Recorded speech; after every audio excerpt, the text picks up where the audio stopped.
Told you I never did any of these dances before. Now it's 1, 2, 3, 4, 1, 2, 3, 4.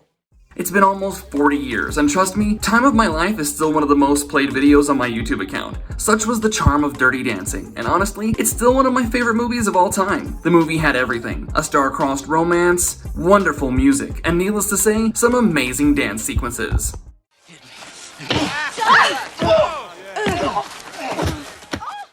The movie even won an Academy Award in Best Original Song category, but there was something that made Dirty Dancing a lot more popular: controversies. Unfortunately, it hampered the prompt development of a sequel, because trust me, there were talks about it back in 1988. Yes, it took almost 4 decades to go through with it. Yes, Dirty Dancing 2 is officially happening, but what exactly took Hollywood this long to do so? And most importantly, how far is the sequel in development? There's a ton of questions to answer. It's better to start now.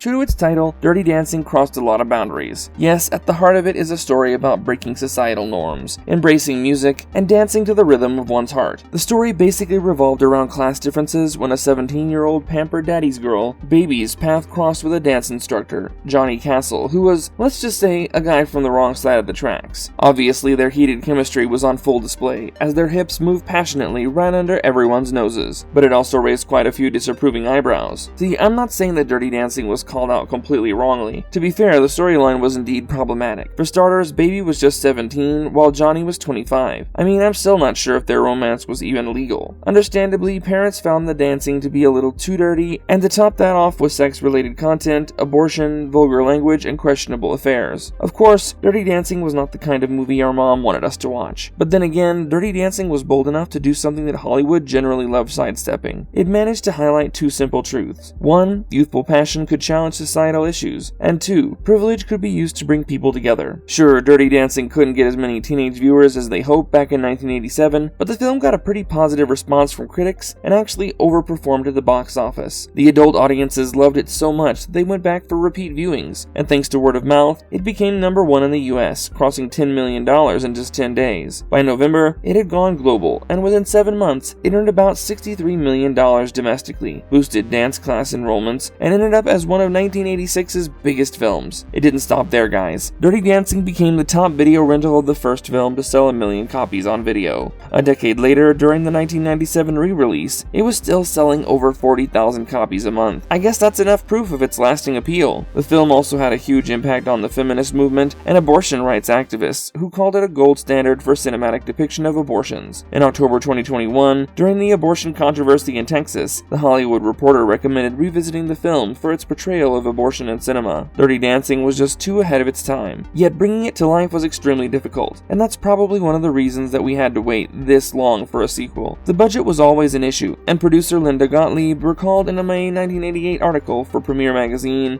that Vestron had warned her the funding would be pulled if the chairman sees so much as a decimal point after the number 5. Even after the final filming was wrapped up, the initial cut didn't impress anyone, and Vestron executives were convinced it would flop. In fact, when it was screened for producer Aaron Russo in May 1987, his blunt reaction was to scrap it altogether. Trouble continued when the team tried to secure a corporate sponsor. Clearasil initially showed interest, seeing the film as a way to reach teens, but as soon as the abortion subplot came in, they backed out. Dirty Dancing managed to bypass all these obstacles, but these experiences made the sequel talks a backseat. Even Vestron Pictures, who distributed the first film, went bankrupt a couple years later, further halting the sequel idea. Then we had Eleanor Bergstein getting unsure of whether to write a sequel since she believed it already was a self-contained story. And lastly, Patrick's thoughts about starring in a sequel were, no way, not a chance. Over the years, the story returned in a few different forms. In 1988, Kenny Ortega directed an episode for a short-lived Dirty Dancing, and in 2004, Patrick Swayze made a cameo in Dirty Dancing Havana Nights, but neither version had the involvement of Eleanor Bergstein or Emil Ardolino. But these were signs that Dirty Dancing was still very much alive in our hearts, and we're still waiting on that sequel. We got Eleanor Bergstein writing a stage adaptation of Dirty Dancing that premiered in 2004, and since then, it's been performed across 4 continents, in over 20 countries. In 2017, a television musical adaptation called The Dirty Dancing Remake aired on ABC, and though the ending was not something Bergstein would have gone with, she had no issues with it either. That remake encouraged Bergstein. In an interview that same year, Bergstein said that the topics which were still considered controversial back in the 80s have finally found a place in mainstream storytelling. So she was ready to bring Johnny and Baby back. To quote Bergstein, "I always did think they had a my future. I just wasn't ready to go back into it. But now I think I am, partly because it's time, and partly because what happened to them is what's happening now. Soon after, in August 2020, the CEO of Lionsgate, John Feldheimer, discussed with Deadline that the film would be exactly the kind of romantic, nostalgic movie that the franchise fans have been waiting for, and that have made it the biggest selling library title in the company's history. Still, it took us 6 more years to get the formal announcement from the star of the first film. Also, Bergstein won't be pinning this one, and let's just make peace with that, because I guess it's better late than never, huh? Jennifer Grey confirmed on January 27th that she would be reprising her role as Baby Houseman in an upcoming legacy sequel of Dirty Dancing. Yes, nobody puts Baby in the corner. Grey also mentioned that even after all these years, the movie's appeal was that it was very genuine and simple. It was about innocence and the way that innocence is lost, and how people explode into a different iteration of themselves. The chairman of Lionsgate Motion Picture Group, Adam Fogelson, stated, "We're moving full steam ahead so that both existing fans and new audiences can discover the magic, the music, and the emotion that is Dirty Dancing in a new theatrical film meant for the big screen. The plot for the film is naturally under wraps, but we do know that the co-writer of the 2025 show Dying for Sex, Kim Rosenstock, an Emmy and Golden Globe nominee and the 2025 Humanitas Prize winner, has been roped in to write the script. But here's the catch. The premise of Dirty Dancing 2 may have been leaked, because according to this article I stumbled upon, Dirty Dancing 2 is taking us back to the iconic Catskills resort. But this time around, it might be set in the 90s. Yes, we will be trading the 60s pop, soul, and leather jackets for grunge and R&B. And Baby is no longer the student. She's coming back as the mentor to a whole new generation of dancers. Moreover, the production team has apparently made it clear that Patrick Swayze's absence will be handled with the respect it deserves. Instead of a CGI resurrection, it would be a heartfelt acknowledgement. However, do keep in mind that none of this is officially confirmed yet, so take it all with a pinch of salt for now. But if this plot turns out to be even close enough, it genuinely sounds like they might be actually doing this right. And as for the producers, the sequel is quite solid on that front too, because it will have Nina Jacobson and Brad Simpson, who produced The Hunger Games and Crazy Rich Asians. Jacobson shared her excitement to be able to work with Jennifer Grey and Lionsgate, and said that it was a genuine joy for Brad and me. We feel so fortunate to have been invited back to Kellerman's for one more dance. Coming to the cast for this new installment, the makers haven't revealed a full lineup yet, but Jennifer Grey's return has already got us all ready to carry our watermelons. However, Fogelson has assured that Dirty Dancing remains as beloved today as it was upon its initial release, and we knew that a very special group of people would have to come together for fans to embrace a return to Kellerman's. All these exciting developments might have convinced Patrick Swayze to return, but sadly, as we know, he passed away in 2009 after battling pancreatic cancer. When Grey was asked about making a sequel without him, she told People, "All I can say is there's no replacing anyone who's passed. You never try to repeat anything that's magic like that. You just go for something different." As far as her role is concerned, Grey has mentioned that the role of Baby has held a deep and meaningful place in her heart. Not just you, Grey, it has the same place in our hearts too. In her own words, "I've long wondered where we might find Baby years later and what her life might be like. It's taken time to assemble the kind of people that I felt could be trusted to build on the legacy of the original film, and I'm excited to say that it looks like the wait will soon be over." While the director for the sequel hasn't been confirmed yet, back in 2020, Jonathan Levine was believed to be associated with the project. However, according to Hollywood Reporter, he will now be serving as the executive producer, and production is likely to begin in late 2026, which means we're looking at a 2027 release window. There's been no update on filming locations too, but given the original was shot at Lake Lure in North California and Mountain Lake Lodge in Virginia, Baby might be in for a homecoming. Alright guys, that's all for today. Whether Dirty Dancing 2 can recapture that time of my life magic remains to be seen. But with Jennifer Grey leading the way and a 90s inspired soundtrack that could feature names like Salt and Peppa and Alanis Morissette, there's definitely reason to stay hopeful. Do let us know what you think in the comments below. Did Dirty Dancing deserve this sequel, or was it better left untouched as a classic? And if you like this video, hit the like button and share it with your friends. I'll see you in the next one. Bye!